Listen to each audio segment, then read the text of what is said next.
Pak Febrio, mohon untuk memperhatikan waktunya. Saya berikan waktu sekitar 20 menit ya Pak, untuk memberikan pemaparannya. Ya. Kami persilahkan Pak Febrio. Ya. Terima kasih Mbak Tania, terima kasih teman-teman media sekalian. Terima kasih juga khusus untuk Pak David Sumual untuk waktunya. Terima kasih untuk bergabung dengan kita. Kami dari BKF, dari pemerintah ingin share dengan masyarakat, dengan teman-teman media, kondisi perekonomian yang sedang kita hadapi.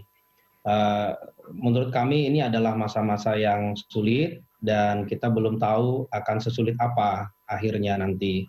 Jadi saat ini adalah saat yang sangat penting bagi kami juga untuk mengkomunikasikan secara reguler pandangan-pandangan kami sehingga masyarakat juga lebih terupdate, sehingga masyarakat juga bisa bersama-sama kita semua dengan pemerintah juga mengantisipasi apa saja yang akan terjadi menurut kita, lalu apa saja yang harus kita siapkan, dan harapannya ini juga menjadi kesempatan yang berharga bagi pemerintah untuk kami juga bisa share apa-apa saja yang akan kami siapkan, yang sedang disiapkan oleh pemerintah, supaya kita bisa melalui masa-masa sulit ini bersama dan bisa melaluinya dengan cukup kuat, dan harapannya kita bisa keluar dari krisis ini dengan lebih baik keadaannya. Jadi lanjut saja, kita masuk ke beberapa perkembangan yang kita ikuti bersama. Saya yakin masyarakat dan juga media juga mengikuti perkembangan yang sama. Mari kita lihat bagaimana perkembangan pandemi COVID-19 ini. Pertama kita lihat dulu apa yang terjadi di dunia. Saat ini kita ikutin bersama-sama juga bagaimana ini belum menunjukkan tanda-tanda perbaikan, malah kita masih cukup khawatir dengan perkembangannya di seluruh dunia.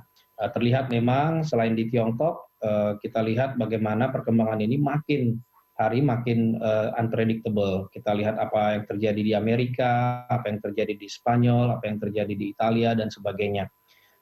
Kita lihat bagaimana korbannya juga makin banyak. Ini sangat-sangat mengkhawatirkan semua orang, termasuk kita, termasuk pemerintah, termasuk keluarga-keluarga kita juga. Next. Ini perkembangan berbagai negara, dan kita lihat perbandingannya, beberapa negara sudah berhasil memperlambat gitu ya, sehingga mereka cukup bisa move on, walaupun tetap saja akan ada risiko yang kita belum tahu juga apakah ada second wave apa tidak. Tapi sejauh ini kita lihat beberapa negara cukup berhasil untuk mengcontain, tapi mengcontainnya pun setelah level yang cukup tinggi juga, seperti di China, lalu di Korea Selatan, yang lain-lain masih belum. Indonesia kita juga belum bisa melihat polanya apakah menuju suatu pola tertentu atau tidak. Lanjut. Di Indonesia, kita ini data kemarin terakhir, kita juga masih melihat pertambahan. Ada tanda-tanda sedikit kita lihat bahwa ini akan leveling off, terlihat dalam dua minggu terakhir. Ini pertambahannya mulai konstan, tidak lagi eksponensial harapannya, tapi lagi-lagi kita belum tahu. Ini semua akan sangat tergantung kepada bagaimana penerapan dari PSBB yang dilakukan di kota besar seperti Jakarta, dan tidak tahu nanti apakah kota besar lainnya harus mengikuti juga. Kita lihat memang pusatnya, epicenternya ini DKI, dan juga tentunya karena bertetanggaan Jawa Barat dan Banten, dan juga sudah ada tanda-tanda Jawa Timur juga sudah mulai membanyak. Jadi ini benar-benar kita menghadapi sesuatu yang harus di-contain secara bersama-sama, kerjasama dengan masyarakat, antara pemerintah dan masyarakat ini jelas sangat dibutuhkan. Next. Nah, dari semua cerita itu tadi, kita coba lihat ke ekonominya seperti apa. Ekonomi dunia itu diprediksi akan melambat sangat signifikan. Bukan hanya melambat signifikan, tapi juga dengan ketidakpastian. Ini contohnya adalah dari beberapa lembaga yang kita cite di sini, ada JP Morgan, EIU, Fitch, IMF. Angkanya nggak sama. Ini artinya memang kita tahu bahwa akan melambat secara global gitu ya. Tapi kita juga nggak tahu persisnya seperti apa. Ini penuh dengan ketidakpastian. Sementara untuk Indonesia sendiri, kita juga penuh ketidakpastian. Walaupun pemerintah akan tetap menggunakan satu angka sebagai acuan, gitu ya. Saat ini working numbers kita untuk 2020 itu adalah 2,3%. Nah, tapi ini tetap disertai dengan ketidakpastian. Lalu apa yang akan terjadi 2021 pun ini juga penuh dengan ketidakpastian. World Bank misalnya 2021 mengatakan kita akan bisa berada di sekitar 5%. ADB juga demikian. IMF bahkan agak outlier. Nah, Indonesia melihat memang 2021 kita akan rebound. Tapi kita juga belum tahu akan rebound seperti apa. Kenapa? Karena itu semua tergantung pada apa yang terjadi di 2020. Seberapa dalam krisis yang akan kita hadapi di 2020. Apakah memang kita bisa menahan di 2,3 atau jangan-jangan akan lebih rendah dari 2,3. Kita berharap dengan segala kebijakan yang akan diambil pemerintah dan juga kolaborasi dengan sektor swasta dan masyarakat, bagaimana caranya supaya pertumbuhan ekonomi Indonesia ini tidak lebih rendah dari 2,3 di 2020.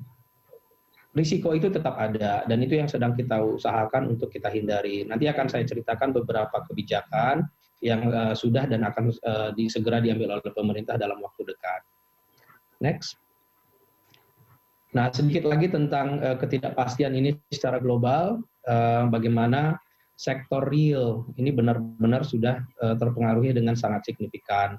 Mulai dari confidence index itu sudah sangat dalam turunnya, nggak tahu apakah berhenti di situ sebanding dengan 2008 misalnya, tapi kita belum melihat akhirnya ini seperti apa nanti 2020. Di US misalnya ini benar-benar unprecedented. Belum pernah tingkat pengangguran mereka akan setinggi ini. Mungkin paling dekat sekarang adalah 2008-2009 yang penganggurannya sekitar 10%. Tapi ini juga belum akhirnya. Saat ini kita melihat mereka bisa akan lebih dalam daripada tingkat pengangguran yang 10%.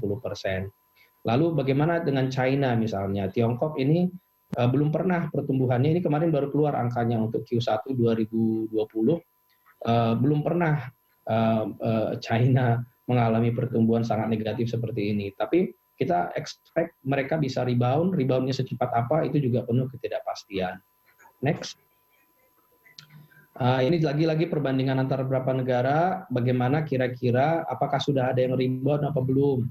Memang ada, Tiongkok itu sudah menunjukkan tanda rebound. Tapi Tiongkok itu cuma berapa persen dari perekonomian dunia. Lalu juga apakah rebound itu akan sustainable apa tidak, itu juga pertanyaan besar.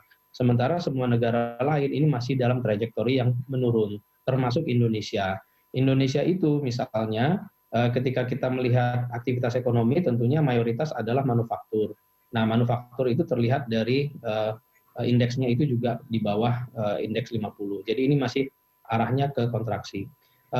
Ini penting bagi kita untuk melihat 2020. Kenapa? Karena kita sekarang sudah berada di bulan April. Angka PDB kita yang akan keluar sebentar lagi itu akan menunjukkan perkembangan di Q1 saja. Sementara Q1 itu belum termasuk kondisi pandemi COVID, belum termasuk pembatasan sosial berskala besar. Jadi angka-angka ini nanti memang harus kita pahami belum mencerminkan apa yang akan terjadi sepanjang tahun 2020. Dugaan kami dan harapannya ini benar, 2020 Q2 harapannya benar-benar menjadi puncak dari krisis ini. Harapannya sejak 2020 Q2 mudah-mudahan kita sudah bisa rebound. Nah, senario ini yang memang sedang bekerja di kami sekarang, tapi apakah ini benar dan ini akan dibuktikan nanti dengan realisasinya dari bulan ke bulan, mulai dari bulan April, Mei, dan Juni. Nah, ini akan kita antisipasi berapa bulan ke depan. Next. Ini tingkat pengangguran tadi saya sudah ceritakan, kita lanjut aja terus. Volatility ini juga saya sudah sedikit banyak ceritakan juga, bagaimana ini kemudian menjalar ke pasar keuangan. Jadi tidak heran memang rupiah sempat waktu itu tertekan sangat dalam, dan kita ingat cadangan devisa Bank Indonesia pun tertekan sangat dalam juga. Nah, ini risiko yang terus masih kita hadapi. Next. Nah, sedikit lagi tentang pasar keuangan.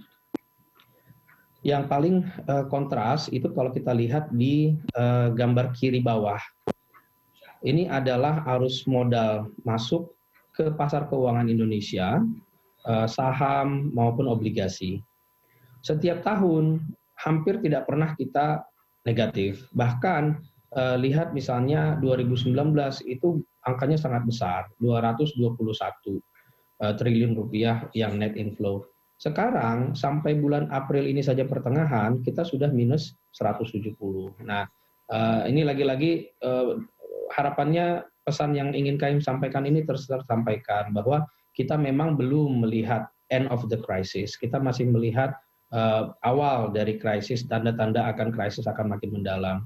Lalu bagaimana ini mempengaruhi keuangan pemerintah? Nah, ini salah satu tanda awal bahwa saat ini kita yield differential itu menjadi sangat lebar antara 10 tahun rupiah dengan 10 tahun US dollar. Apa ini artinya? Nah, inilah yang menjelaskan kenapa rupiahnya tertekan sangat dalam, sehingga kita melihat kemarin cadangan devisa Bank Indonesia sudah digunakan sangat banyak untuk berusaha untuk menampilkan sedikit stabilitas di pasar, walaupun ini juga dengan limited results. Lanjut. Ekspor kita seperti apa? Pertama kita lihat dulu dari sejak 2019 itu sudah negatif untuk majority. Lalu untuk impor pun sama. Ini selalu kita harus ingat bahwa impor dan ekspor Indonesia itu saling berkaitan. Jadi kalau kita, itu kenapa? Karena kita mengimpor itu 91%-nya adalah kalau tidak barang modal, itu barang input. Sehingga kalau impor kita naik, itu justru sebenarnya pertanda baik. Kalau impor kita turun, itu justru pertanda buruk. Kenapa? Karena barang yang kita impor itu digunakan untuk memproduksi barang, yang kemudian bahkan untuk diekspor juga. Jadi terlihat bahwa apa yang terjadi dengan impor itu pasti konsisten dengan apa yang terjadi dengan ekspor. Nah, tanda-tanda dalam 2 bulan terakhir, ini lagi-lagi jangan salah artikan, terlihat bahwa ekspor kita mulai positif, lalu impor kita mulai juga positif tapi lebih lambat, sehingga kelihatan kita mengalami yang namanya trade surplus. Tapi ingat, trade surplus yang kita punya ini adalah ekspor dikurang impor. Ekspornya sudah lebih sedikit, impornya juga lebih sedikit, walaupun akhirnya kelihatan sebagai surplus. Memang ini menjadi positif ketika tekanannya terhadap current account deficit akan berkurang. Tetapi ini adalah pertanda buruk bagi sektor real, artinya sektor realnya sedang mengurangi aktivitas perekonomian. Nah, ini yang kemudian akan nanti diterjemahkan ke pertumbuhan ekonomi yang lebih lambat. Next. Nah, ini dampaknya terhadap PDB kita. Nanti akan saya ceritakan yang lebih baru, tapi ini adalah dampak di APBN 2020. Ini kita skip dulu aja. Nah, langkah apa yang dilakukan oleh pemerintah? Menyadari ini adalah unprecedented situations, pemerintah siap untuk melakukan extraordinary measures. Nah, seperti apa? Mulai dari stimulus 1, stimulus 2, dan terakhir yang paling jelas adalah stimulus 3. Stimulus 1, stimulus 2 itu sudah dikeluarkan, tapi memang dengan berjalannya waktu, sebagian dari ini memang tidak relevan lagi, misalnya stimulus 1. Tapi yang paling besar ini adalah stimulus 3. Nah, ini sangat comparable dengan apa yang dilakukan di banyak negara juga. Contohnya misalnya kalau kita hitung besarnya stimulus yang disiapkan oleh pemerintah ini sekitar 2,5% dari PDB. Ini mirip dengan apa yang dilakukan di banyak negara. Memang banyak negara maju seperti Amerika, Inggris, dan sebagainya, mereka daya untuk intervensinya jauh lebih besar. Jadi misalnya Amerika itu di atas 10% dari PDB mereka melakukan stimulusnya. Nah, Indonesia dengan segala keterbatasan kita masih bisa di 2,5% dari PDB. Nah, ini nanti harapannya akan membantu bukan saja recovery, tapi juga berusaha untuk menghindari resesi yang terlalu dalam. Khususnya nanti harapannya di Q2. Kalau Q2 benar-benar menjadi puncaknya, harapannya Q2 itu tidak terlalu dalam, sehingga kita bisa punya masa recovery yang lebih cepat. Jangan sampai kita krisisnya berkepanjangan, lalu kemudian nanti 2021 kita untuk recover-nya jauh lebih berat, gitu ya. Nah, ini adalah stimulus yang sudah dilakukan. Lalu Bank Indonesia juga melakukan koordinasi dengan ini, mereka juga punya paket-paket yang mereka siapkan untuk memastikan likuiditas di pasar keuangan. Next. Lalu dari semua keadaan yang unprecedented situation itu, inilah yang kemudian diperlukan oleh pemerintah. Karena kita menghadapi masa-masa yang akan cukup berat, akan sangat berat, kita belajar dari pengalaman krisis-krisis sebelumnya. Pada saat krisis-krisis sebelumnya, seringkali pemerintah tidak siap untuk menghadapi krisis. Nah, saat ini kita sudah melihat krisis di depan mata, hampir dengan tingkat kepastian sangat tinggi, gitu ya. Dan kita tahu dampaknya akan sebesar apa. Nah, dengan demikian segala langkah-langkah pemerintah ke depan itu memang harus disiapkan dudukannya secara hukum, sehingga gerakan dari pemerintah, dari policy yang diambil itu harapannya tidak dikungkung oleh peraturan perundang-undangan yang tidak perlu, gitu ya. Nah, saat ini makanya waktu 1 bulan kemarin itu dikerjakan dengan sangat intensif antara pemerintah dengan lembaga yang lain, gitu ya, untuk keluar yang namanya Perpu 1 2020. Ini supaya ada langkah cepat dan luar biasa dalam penanganan COVID-19 serta dampaknya. Jadi harapannya kita bisa belajar dari pengalaman-pengalaman 98, 2008, sehingga pemerintah itu jauh lebih siap dalam mengantisipasi dampak negatif dari perlambatan ekonomi. Nah, Perpu ini kemudian menjadi landasan hukum. Kenapa? Karena kita bicara bahwa perlu langkah cepat dan antisipatif dalam kondisi kegentingan yang memaksa. Nah, ini bahasa hukum. Dan itu yang dimasukkan di dalam Perpu 1 2020. Nah, teman-teman, Bapak Ibu yang terhormat di DPR, ini juga mayoritas sudah memahami kondisi ini, sehingga harapannya kita dengan segala komponen bangsa ini bisa bergerak bersama-sama untuk pemerintah dan Bank Indonesia dan OJK dan LPS, ini semuanya bisa bergerak bergandengan tangan dengan cepat dan aspek hukumnya ini terjamin. Nah, itu yang kita harapkan bisa terjadi. Pertama adalah apa yang terjadi dengan keuangan negara. Keuangan negara selama ini kita yang paling jelas adalah diikat dengan 3% dari GDP untuk defisitnya. Nah, dengan Perpu ini diberikan ruang untuk defisitnya bisa lebih longgar. Nah, itu yang paling penting di sana. Lalu bagaimana dengan kebijakan sektor keuangan? Karena selama ini kita tahu bahwa apapun yang terjadi di sektor real pasti akan berdampak di sektor keuangan. Nah, inilah kemudian di Perpu ini juga akan disiapkan berbagai pasal yang kemudian nanti akan diturunkan menjadi PP maupun Perpres maupun PMK yang harapannya bisa memberikan ruang yang cukup luas dan juga cukup fleksibel dan cepat bagi pengambil kebijakan dalam mengantisipasi dan menghindari krisis ini menjadi krisis yang berkepanjangan, apalagi kita akan nanti harapannya jangan sampai terjadi krisis di sektor keuangan. Nah, ini adalah landasan berpikir dari Perpu 2020 itu. Next. Harus kita akui bahwa yang pertama harus dilakukan oleh pemerintah adalah di sektor kesehatan, dan itu sudah dilakukan oleh BNPB dengan PSBB dan sebagainya, itu kita dukung. Kita harapkan pemerintah bisa dengan efektif untuk segera meng-contain dan membuat COVID-19 ini kondisinya menjadi lebih manageable, sehingga misalnya PSBB-nya tidak terlalu berkepanjangan. Kenapa? Karena kalau dengan PSBB, jelas itu akan menimbulkan gangguan ekonomi yang sudah sebenarnya dirasakan oleh masyarakat sekarang. Nah, saat itulah memang nanti harus disiapkan jaringan pengaman sosial. Ini sudah disiapkan dan mudah-mudahan nanti pelaksanaannya bisa terlaksana dengan baik. Ini mulai dari awal April ini, mulai dari peningkatan dan perluasan PKH, peningkatan dan perluasan kartu sembako, kartu prakerja, lalu tagihan listrik dibebaskan, lalu tambahan subsidi selisih bunga, nanti ini sedang disiapkan untuk sektor UMKM ya. Ini harapannya semua adalah untuk supaya pada saat terjadinya krisis, masyarakat itu tidak terkena dampak terlalu dalam. Nah, ini yang sudah dan sedang disiapkan terus oleh pemerintah dalam hari demi hari ke depan ini. Lalu harapannya juga nanti jangan sampai sektor keuangannya terdampak terlalu dalam. Kenapa? Karena kalau sektor realnya terganggu, NPL-nya pasti naik, likuiditas akan jadi masalah, akhirnya solvabilitas dari bank juga akan masalah.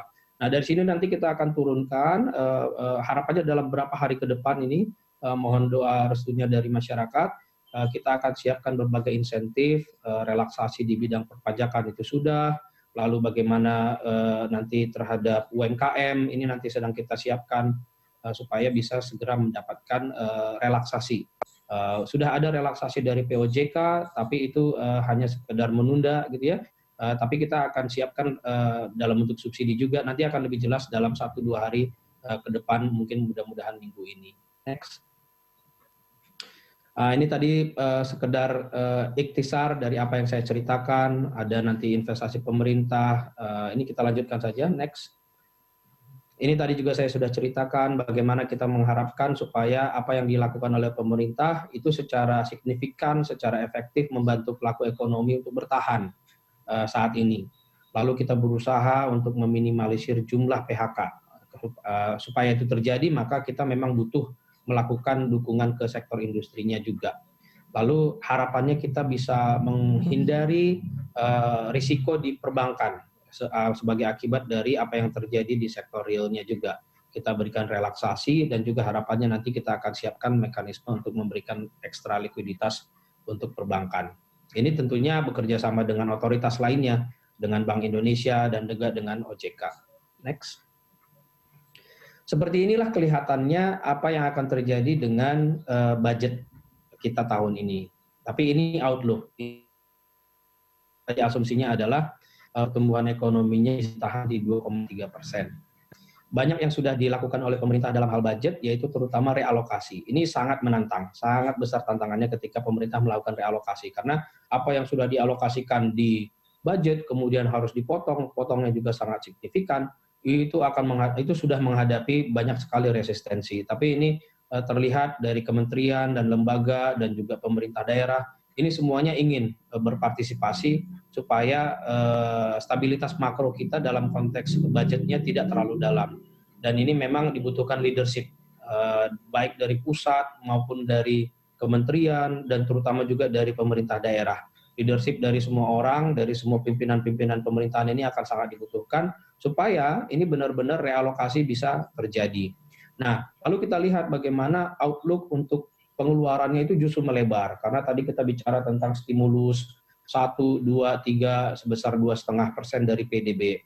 Akhirnya kita akan melihat outlook untuk defisitnya melebar sangat dalam. Tentunya asumsi 2020 menjadi sangat tidak relevan, tadinya 1,76% dari PDB, sekarang kita melihat outlook-nya 5,07% dari PDB.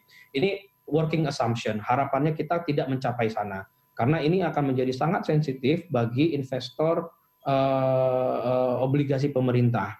Ini kita harus benar-benar hati-hati dan balance melihatnya. Karena kalau ini melebar terlalu dalam, itu akan menjadi backfire juga bagi keuangan pemerintah. Karena kita banyak sekali investor surat berharga pemerintah. Jadi harapannya walaupun ini 5,07, pemerintah akan terus juga berusaha, ini jangan sampai separah itu. Gitu ya. Termasuk ketika tadi kita bicara Perpu 2020, kalau katakan ini nanti bisa direlaksasi lebih dari 3% selama 3 tahun, pemerintah itu ingin memberikan kepastian, ingin memberikan convince our investors bahwa kita akan berusaha keras supaya misalnya kalaupun mentoknya 5% tahun ini, tahun depan kita mentoknya 4%, tahun depannya mentoknya 3%, jadi by 3 years kita harus kembali lagi ke disiplin fiskal yang di bawah 3% itu. Nah, ini butuh kerja keras dan juga sinergi dengan semua komponen masyarakat. Next. Nah, inilah beratnya lagi apa yang akan dihadapi oleh budget. Pertumbuhan pendapatan negara akan minus 10%. Ini jauh sekali. Penerimaan pajak ratio juga akan sangat rendah, bisa turun sangat dalam. Pendapatan non pajak juga akan sangat defisit terlalu dalam. Jadi memang kita nggak punya banyak pilihan. Saat ini kita dihadapkan dengan kondisi-kondisi all bad gitu ya. Nah, dalam keadaan semua pilihan kita susah, apa yang harus kita lakukan? Inilah pilihan-pilihan yang harus kita hadapi. Next. Nah, ini yang kita outlook untuk 2020. Kita ada tambahan belanja dan harapannya bisa penghematan belanja itu 190 triliun. Tadi saya sudah ceritakan banyak tantangan untuk melakukan itu, tapi kita sudah melihat bagaimana sinergi dari kementerian paling tidak dan juga mayoritas dari Pemda ini juga sudah mulai respon terhadap ini. Ini nggak gampang, kenapa? Karena banyak sekali orang-orang dan juga pihak yang sudah percaya akan tadinya ada proyek, dana alokasi khusus fisik dan sebagainya, itu akhirnya dipotong dan proyeknya tidak terjadi. Bahkan juga kita melihat dana desa itu bisa direalokasikan untuk jadi bansos dan cash transfer. Ini benar-benar membutuhkan sinergi dari semua pihak. Next. Akhirnya kita melihat untuk defisit PDB-nya, defisit APBN-nya itu 5,07% dari PDB. Ini tajam sekali turunnya dibandingkan sebelumnya asumsinya.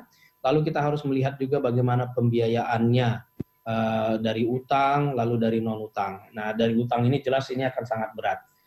Sehingga kita butuh sekali kolaborasi dengan otoritas-otoritas lainnya, terutama dalam hal ini OJK dan juga terutama Bank Indonesia. Jadi inilah beberapa hal yang ingin kami share. Semoga ini memberikan pencerahan dan juga semoga harapan gitu ya bahwa kita bersama-sama akan menghadapi hal yang susah, tetapi harapannya kita bisa bergandengan tangan dan kita bisa saling bahu-membahu untuk menjaga supaya perekonomian kita tidak terlalu dalam, sehingga masyarakat, keluarga kita, teman-teman kita ini juga bisa terselamatkan dari krisis yang terlalu dalam, kehilangan pekerjaan dan sebagainya. Kurang lebih demikian. Terima kasih untuk mendengarkan, Mbak Kania. Saya kembalikan ke Mbak Kania. Ya, baik. Terima kasih Pak Febrio. Berikutnya saya akan berikan kesempatan kepada pembicara kedua, yaitu Kepala Ekonom Bank BCA, David Sumual, sudah ada bersama kami pada pagi hari ini, juga akan menyampaikan pemaparan untuk melengkapi pemaparan yang tadi sudah disampaikan oleh Pak Febrio. Sekali lagi saya ingin menyampaikan sedikit saja informasi kepada peserta Fikon untuk merubah format dari user ya, sehingga menjadi nama dan instansi. Sekali lagi yang belum merubah format dari user untuk segera melakukannya sekarang juga. Dan kemudian tadi saya sempat menyampaikan bahwa pertanyaan hanya bisa diajukan oleh peserta Fikon. Nah, karena animonya begitu luar biasa saat ini yang menonton di kanal YouTube BKF Kemenq, semuanya ingin bertanya. Tentunya harapannya seperti itu kepada Pak Febrio dan juga Pak David. Jadi kami juga nanti akan memberikan kesempatan kepada para penonton di kanal YouTube BKF Kemenq untuk juga mengajukan pertanyaannya. Silakan untuk mengisi kolom chat dengan pertanyaannya yang nanti akan kami ajukan setelah pemaparan kedua. Akan ada waktu sekitar 1 jam nanti untuk Q&A. Baik, berikutnya langsung saja saya akan persilahkan kepada pembicara kedua, kepada Pak David Sumual. Selamat pagi Pak, selamat siang. Pak David. Selamat siang. Selamat siang. Ya. Apa kabar Pak David? Baik, Kania. Baik, mudah-mudahan pemaparannya juga mencerahkan nantinya apa yang sudah disampaikan untuk melengkapi dari tadi yang sudah disampaikan oleh Pak Febrio. Kami persilakan Pak David. Oke, saya sharing bahan paparan saya, mungkin bisa dilihat di screen ya.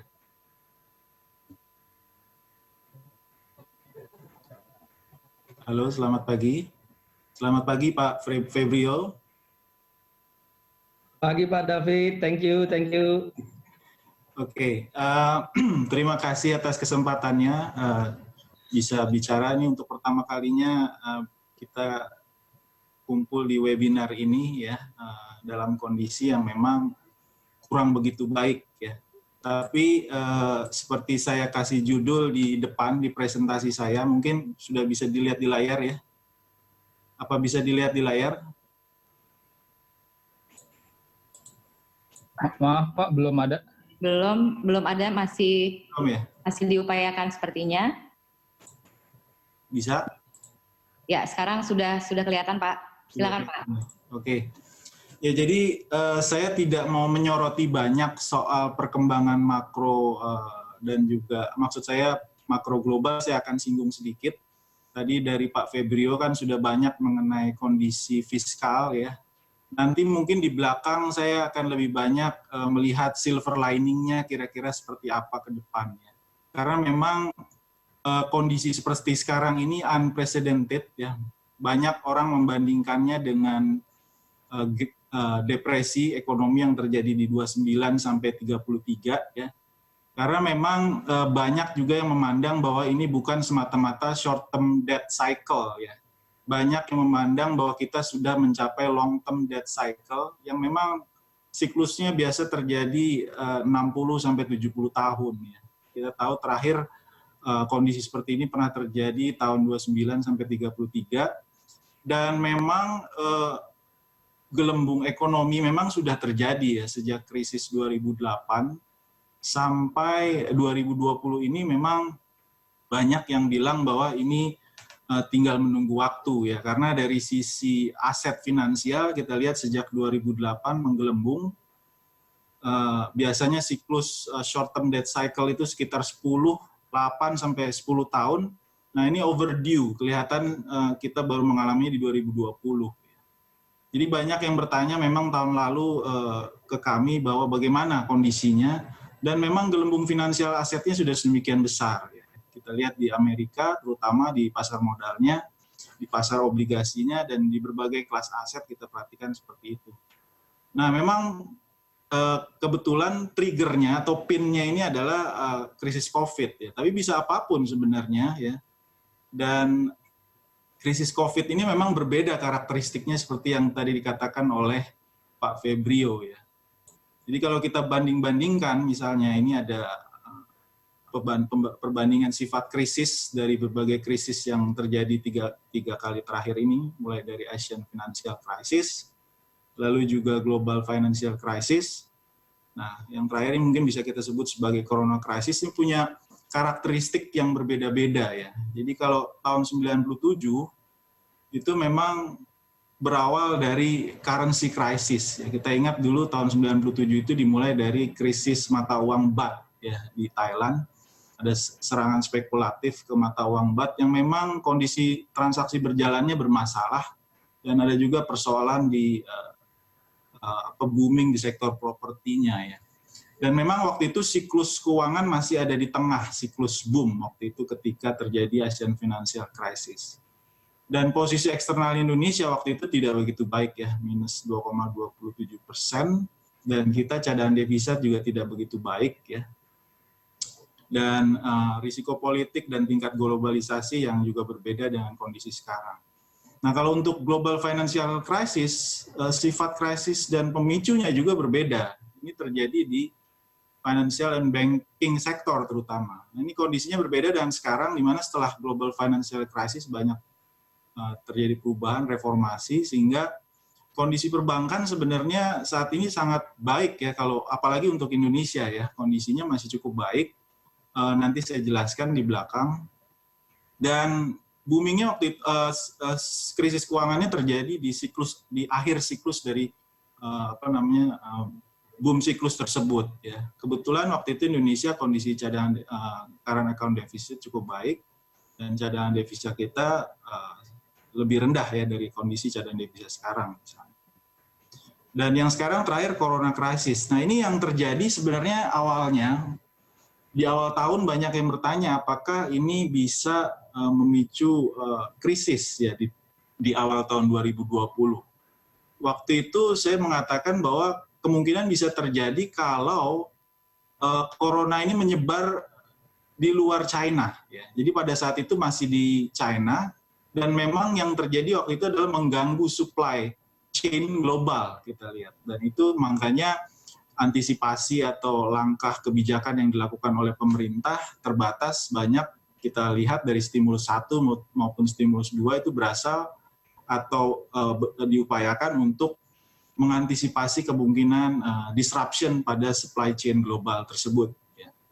Tapi ternyata ini kan menyebar ke seluruh dunia ya, dan akhirnya kita juga selain mengalami supply disruption, kita mengalami juga bisa dibilang demand dan financial shock ya, secara keseluruhan. Pak David, mohon maaf saya potong dulu. Layarnya mungkin bisa dibuat full screen dulu, Pak. Layarnya Pak David. Seperti ini.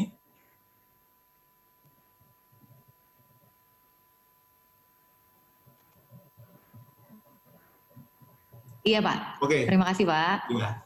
Jadi ada banyak perbedaan-perbedaan antara tiga krisis terakhir yang kita alami ya. Kalau secara global pernah terjadi juga krisis LTCM ya, waktu itu di 97-98 juga. Yang waktu itu juga akhirnya ditolong oleh Wall Street ya. Kalau 2008 kita tahu ini ada backstop dari Bank Sentral Amerika ketika itu ya. Terakhir kita tahu Lehman Brothers collapse ya. Akhirnya harus kita lihat ada bailout yang besar juga ke sektor finansial. Nah, pembedanya kalau di sisi Indonesia memang kita secara institusional sudah jauh berbeda dengan tahun 97. Jadi kalau 97 yang namanya LPS kita tidak ada, yang namanya OJK tidak ada ya. Dan juga waktu itu saya ingat saya baru jadi analis ya. Itu memang untuk mencari data itu sulit ya, terutama data seperti misalnya data utang luar negeri dan semacamnya itu agak susah. Nah, sekarang dari sisi institusional, data maupun juga kebijakan ya, seperti misalnya kebijakan di sisi moneter, kita tahu dulu mata uang kita dipatok ya. Jadi waktu itu cadangan devisa kita di situ tercantum 17 billion dollar tahun 97, itu drop cukup dalam karena harus intervensi di pasar karena kita menganut fixed exchange rate. Nah, ini berbeda ya. Kondisi sekarang kita kebijakan exchange rate kita itu sebenarnya juga sebagai buffer terhadap gejolak ya yang terjadi seperti sekarang yang berasal dari eksternal. Saya kira-kira itu background-nya kurang lebih ya, bagaimana apa yang membedakan krisis-krisis yang sebelumnya pernah terjadi dan kenapa banyak orang membandingkannya dengan tahun 29 sampai 33 ya. Ini bukan untuk menakut-nakuti, tapi memang kondisi realnya seperti itu dan kita harus siap, kita harus antisipasi ya. Dan memang apa yang dilakukan pemerintah, saya sangat hargai, pemerintah bergerak sangat cepat ya, melakukan langkah antisipasi, Perpu bisa kelar dalam waktu 1 bulan ya, dan juga tinggal sekarang bagaimana percepatan dalam melakukan implementasi, terutama untuk mencegah supaya demand shock ini tidak berdampak buruk tadi seperti dikatakan Pak Febrio terhadap sektorial, terhadap masyarakat secara keseluruhan. Nah, ini cuma perkembangan terakhir aja ya. Memang kita lihat dari ini data volatility index dari CBOE yang memang sempat ke arah 80-an, mirip dengan waktu krisis 2008, tapi terakhir-terakhir ini memang mulai mereda. Jadi setelah Fed menyatakan bahwa mereka akan melakukan apapun untuk untuk menjaga kondisi finansial Amerika tetap kondusif, ini kelihatan pasar mulai reda ya kekhawatiran maupun kecemasannya. Kita lihat volatility index turun ke 40, sebelumnya 80 ya. Terus juga berbagai indikator-indikator lain ya di pasar modal maupun di pasar finansial itu juga terakhir-terakhir ini sebenarnya mulai ada tanda-tanda perbaikan. Walaupun kita tetap waspada, seperti dikatakan Pak Febrio tadi, ada kemungkinan bisa saja terjadi gelombang kedua, ketiga, dan ini yang karena penyakit ini kan susah untuk ditebak ya, kemana arahnya. Nah, pertanyaan sekarang kenapa dolar menguat ya? Dolar menguat dan kenapa kebanyakan mata uang termasuk hard currency kita lihat di sini ya. Seperti yen itu juga sempat melemah terhadap dolar. Nah, ini kenapa? Memang awalnya memang pemicunya seperti katakan tadi adalah COVID crisis ini. Ya, jadi ini sebagai trigger atau ibaratnya itu jarum ya terhadap gelembung di pasar finansial global sebenarnya. Ya. Nah, ini yang terjadi sebenarnya awalnya flight to safe haven, aset ya. Dan dolar itu dianggap sebagai safe haven. Ya, ini traditionally dolar itu dianggap sebagai safe haven. Dan memang dalam periode 2008 sampai 2019 itu utang yang berdenominasi US dollar itu double secara global. Ini data dari BIS, naik sampai 60 triliun dolar ini, sorry. Terus yang jatuh tempo ini dalam 2 tahun ke depan ini juga cukup besar, sehingga terjadi dollar shortage. Dan memang diperparah lagi dengan global trade secara keseluruhan memang menurun. Jadi sebelum terjadi krisis COVID ini harusnya satuannya triliun semua ini di sini. Itu memang sudah menurun. Jadi indeks global trade itu sejak terjadi trade war itu memang sudah menurun. Ya, ini tambahan lagi sekarang kita lihat harga komoditas global melemah ya. ekspor menurun. Nah, ini juga memperparah dollar shortage secara global. Nah, untungnya Fed kita lihat mulai masuk ke pasar, dia mulai melakukan intervensi di pasar commercial paper, money market, dia masuk ke pasar obligasi, ETF ya. Mungkin tinggal stok aja yang belum masuk ya Fed ya. Dan kita lihat juga dia melakukan swap falas ya dengan berbagai bank sentral dunia. Dan ini juga membantu ketersediaan dolar di pasar. Ya. Jadi ini juga sebenarnya cukup baik, dan juga dia membuka reponya ya, pasar reponya untuk bank-bank sentral yang ingin melakukan repo dan ada kebutuhan akan dolar ya.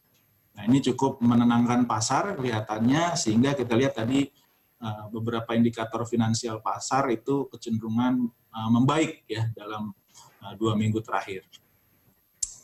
Dan memang secara konsensus kalau kita lihat memang ada perubahan pandangan ya. Jadi tadi saya cerita sebelum Maret atau April itu mereka melihat, kebanyakan analis global itu melihat bahwa masalahnya hanya localized, hanya di China. China itu kebetulan marketnya hanya 16% dari dunia ya.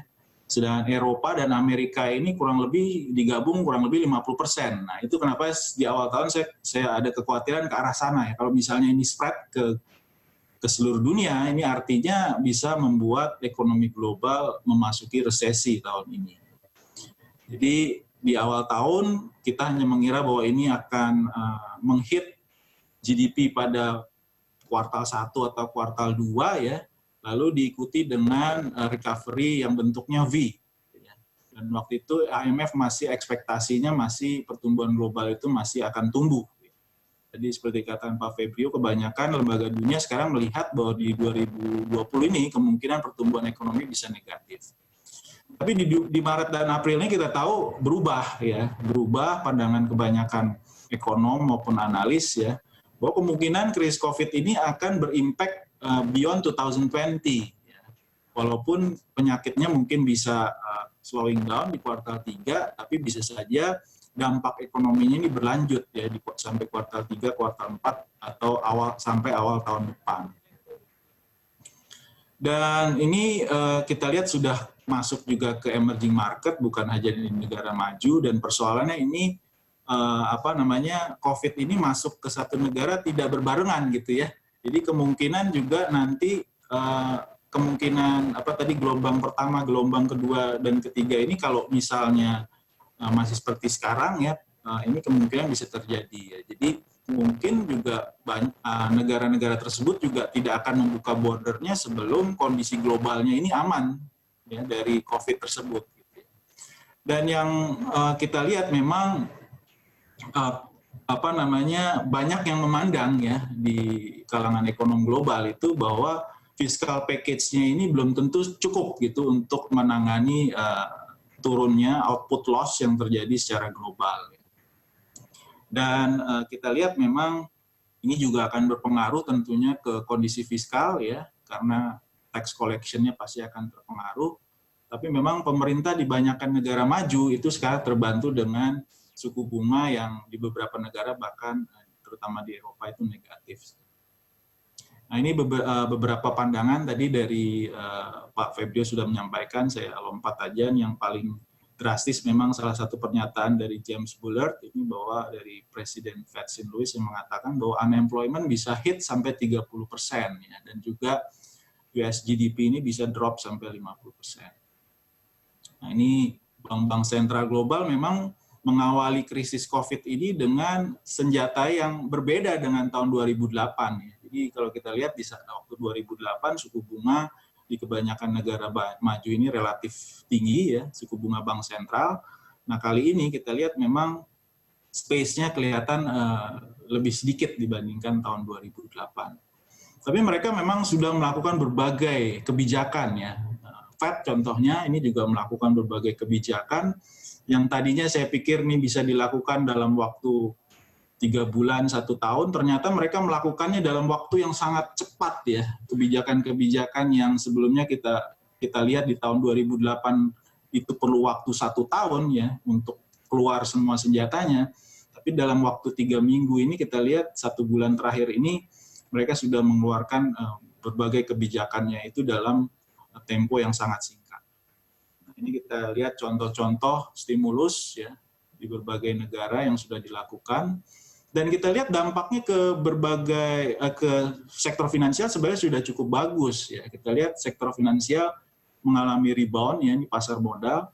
Tapi memang perlu diwaspadai karena rebound ini masuk lagi kebanyakan ke saham-saham teknologi. Jadi kalau kita lihat di terakhir ini angkanya untuk Amazon itu sudah lebih tinggi misalnya harga sahamnya dibandingkan sebelum krisis COVID ya. Ini kita lihat ya. Jadi ini juga perlu diwaspadai karena ini kebanyakan bailout yang dilakukan Fed juga ini kan masuknya ke ETF dan ETF ini banyak masuknya juga kita lihat investor itu ke saham-saham teknologi. Nah ini kita lihat memang sekarang pertanyaannya ke depan apakah akan terjadi seperti apa? Apakah cenderungannya deflationary atau ke depan ini bisa inflationary ya, dengan kebijakan dari bank sentral global yang menggelontorkan uang sedemikian banyak ke pasar. Ini kita lihat siapa sebenarnya akan menang. Kita akan lihat ke depan. Dan memang kita lihat nih contohnya dari Fed, kita lihat money supply Fed itu sempat naik sampai $4 triliun ya. Lalu mereka melakukan normalisasi, sempat turun ke arah 3 triliun di situ. Tapi setelah September memang mereka mulai melakukan kebijakan easy money policy lagi, dan terakhir memang angkanya sekarang sudah ke arah 6 triliun ya. Jadi banyak yang memperkirakan kemungkinan money supply di Amerika itu bisa naik ke arah 9-10 triliun kalau pace dari intervensi dia ke berbagai aset finansial masih seperti sekarang. Jadi kita lihat di sebelah kanan memang velocity of money memang kecenderungan turun sejak tahun 2008 terutama ya. Ini juga yang mempengaruhi kenapa pertumbuhan ekonomi di Amerika itu kecenderungan masih rendah ya. Jadi pasca krisis 2008 mereka tumbuh rata-rata hanya 2,2%. Padahal sebelumnya kalau pasca perlambatan atau pasca krisis di Amerika itu rata-rata mereka bisa tumbuh 3,2%. Jadi itu kurang lebih selisihnya 1% ya dikalikan dengan jumlah nominal PDB Amerika misalnya berapa sekarang $20 triliun jumlahnya cukup besar ya. Nah ini kita lihat memang velocity of money dari Amerika ini kecenderungan menurun sejak krisis 2008 ya, walaupun memang uang beredarnya cenderung money supply-nya terus meningkat ya. Ini yang dilakukan Fed selama ini.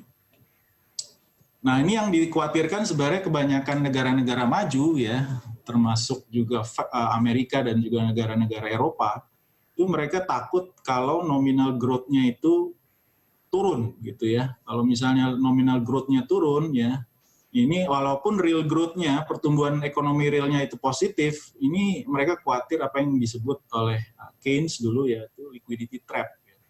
Dan ini juga akan mempengaruhi posisi utang debt to GDP dari kebanyakan negara yang kemungkinan bisa semakin memburuk ya. Misalnya mereka tidak bisa mentarget inflasinya ke depan. Ini tentu akan mempengaruhi persepsi dari investor secara keseluruhan. Nah, ini hanya dampak dari COVID, kita lihat ke berbagai sektor yang memang awalnya seperti saya katakan tadi lebih ke arah supply chain. Jadi misalnya di situ yang masuk kenapa juga pemerintah lebih intensif untuk memberikan stimulus di stimulus 1 dan stimulus 2 ini yang memang karena waktu itu masih COVID terbatas di China. Kita lihat dampaknya memang impact itu yang tourism related ya, manufaktur, properti ya. Nah, yang medium impact ini contohnya multi-finance, otomotif ya. Yang low impact ini yang terkait dengan kebutuhan pokok ya, IT ya. Kita juga sekarang contohnya misalnya dalam komunikasi lebih banyak menggunakan online ya, alat kesehatan dan seterusnya. Nah sekarang kita lihat bagaimana dampak dari stimulus ini aspek krisis ini tadi saya sudah singgung ya. Nah, ini bauran-bauran kebijakan yang sudah dilakukan pemerintah, saya nggak usah terlalu banyak masuk di sini. Tadi Pak Febrio sudah menjelaskan juga ya, bahwa sekarang untuk stimulus 3 itu mulai melebar, bukan hanya dari sisi supply, tapi juga dari sisi demand. Dan juga kebijakan-kebijakan